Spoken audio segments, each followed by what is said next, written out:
Week டேஸில் church street எப்படி இருக்குன்னு பார்க்கலாமா வாங்க.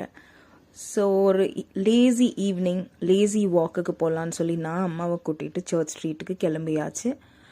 ரொம்ப ஹாப்பனிங்கான place, one of the happening place in Bangalore பார்த்தீங்கன்னா it's church street. So week டேன்றதுனால ஒரு நார்மலாக தான் இருந்தது. It is not like full vibing ஆன டேயாக இல்லை.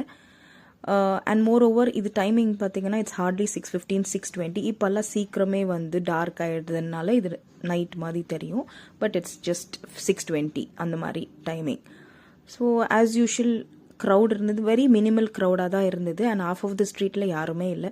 சரி மெட்ரோவில் கிளம்பி எங்கன்னா ஒரு ரவுண்டு போயிட்டு வரலான்னு சொல்லி 2 டிக்கெட்டை மெட்ரோவில் போட்டுட்டு நாங்கள் கிளம்பியாச்சு.